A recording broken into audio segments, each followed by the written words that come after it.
Taip, labas vakaras. Labas rytas, tiksliau. Jaudulys biški. Aš tasme didelė patirtim negaliu pasigirti, kaip blogeris esu. Pradėjau maždaug su blogas LT portalo startu. Praktiškai pradėjau tada, kai pirmą kartą pačiau Noldo blogą ir tik reklamą. Tada pagalvojau, kad ir man tokio reiktų. Kadangi dirbau internetinių projektų srity, tai mano pirmasis blogas ir buvo. Pavadinimai buvo internetiniai projektai, bet turbūt iš jūsų nelabai ką žino. Nes buvo toks pirmas bandymas. Rašiau, aišku, neilgai, ten kelis mėnesius. Po to kažkaip nebuvo turbūt tikslo rašyti, neturėjau tikslo pašiausiai rašyti. Tiesiog pabandžiau ir to baigėsi. Toliau labai susidomėjau užsienio blogsferą, tai Dig portalu. Pradėjau, antras mano tada bandžiau blogą rašyti anglų kalbą. Tai buvo apie konceptinius automobilius. Turbūt ir nelabai ką žino čia, tokie bandymai. Gal labiausiai jį pradėjau norėdamas pažinti su Google'ės reklaminiais skydeliais, su paieškos variklių optimizavimo. Ir maždaug prieš pusę metų rimtai susimąsčiau, kad reikėtų tikrai kažką rimto padaryti. Tuo metu ypač domėjausi Google'ės kompanija, Google'ės paslaugomis. Ir pirmiausia buvo mintis mano rašyti grynai apie Google. Bet pagalvojau, kad tai būtų per siaura sritis. Tai išplėčiau iki Web 2.0 temos. Po kelių mėnesių pirmiausiai galvojau, kur man jį sukurti. Ar blogas LT sistemoje, ar Google'ės Blogger, ar netgi savo serveryje WordPress'ą.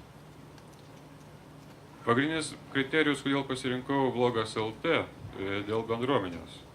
Kadangi jeigu būčiau pasirinkęs paprasčiausiai serveryje WordPress'ą, būčiau, tarkim, praktiškai vienas kol kas. Nebūtų jokios bendruomenės, reikėtų mane susikurti pačiam. Google'ės blogspot'e pagrindinė buvo auditorija, aišku, užsieniečiai, anglų. Aš kadangi norėjau rašyti lietuviškai, tai pasirinkau blogas LT ir esu labai to patenkintas iš tikrųjų. Kadangi jau nuo pirmos, antros temos sulaukau komentarų, man svarbių žmonių, skaitytojų. Taip. Ir dabar dar norėčiau kelis gal patarimus, ne patarimus, tiesiog turbūt daug kas esate skaitę patarimus dabar tie populiaru, kaip tapti geru blogeriu, kaip rašyti, kad taptum žinomu, kad tavo nuomonę gerbtų. Taigi, pirmiausia, prieš pradedant blogint, siūlyčiau išsiaiškinti tikslus. Kodėl nori bloginti, nes be to, kaip sakiau, ilgai net nebloginsit. Tai bus mėnesio, 2 mėnesių darbas ir nusibosim tos, jei neturit rimto tikslo. Blogas tai bus ryšys tarp rašytojo, tai autoriaus ir skaitytojo.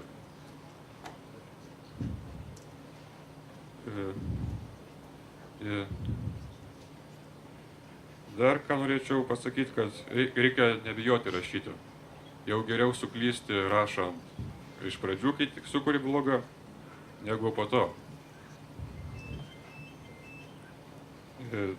Dar vienas iš punktų būtų stengtis rašyti kuo trumpiau, nerašyti didžiausių ten pasakų, galima pasakyti, nes blogų skaitytojai, kiek supratau, nelabai mėgsta skaityti ilgų straipsnių, jiem geriau konkrečiai viskas surašyta, konkrečiai paprastai. Dar toliau naudingas patarimas būtų sekti lankomumą ir RSS srautą.